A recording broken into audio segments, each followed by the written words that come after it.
నమస్తే. బాగున్నారా? బాగుండాలి. లైఫ్లో మనం ఎంత సంపాదించినా సంపాదించకపోయినా ఫస్ట్ గుర్తుంచుకోవాల్సింది ఆరోగ్యం. మన జీవితానికి రెండు లక్ష్యాలు. ఫస్ట్ నిజాన్ని గుర్తుంచుకోవాలి. మన దగ్గర ఏదైతే ఉందో అదే మనది. 100% మనం లేని వాటి కోసం కలలు కనాలని చెప్తారు. ఆ కలలు కూడా మనకు అందే విధంగా మాత్రమే ఉండాలి.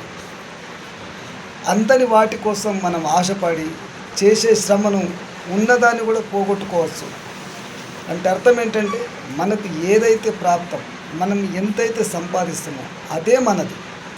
అంటే ఇప్పుడున్న జనరేషన్లో ఇప్పుడున్న అవసరాల దృష్ట్యా ఈఎంఐయో లేకపోతే ఇంకేదో మనకేదో ఫ్రీగా వస్తుందనేది అది ఎన్ని రోజులకు అది మంచిది కాదు. ఎందుకంటే నిజాలు ఎప్పుడు కూడా భయపెడుతుంటాయి. మన ప్రాణం చాలా చిన్నది. ఉన్న వ్యక్తులకు సేఫ్ జోన్లో ఉండాలంటే ఎలాంటి ఈఎంఐ లేకుండా ఏదైతే మన దగ్గర ఉందో అదే మన పిల్లలకి ఇస్తాం చూడు, వాళ్ళ భవిష్యత్తుకు బాగుంటుంది. అంటే శ్రీకృష్ణుడు చెప్పినటువంటి భగవద్గీత ప్రకారం మన దగ్గర ఉన్నదే మనది.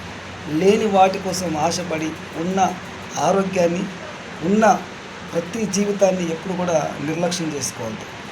అందరూ బాగుండాలి, అందులో మనము ఉండాలి.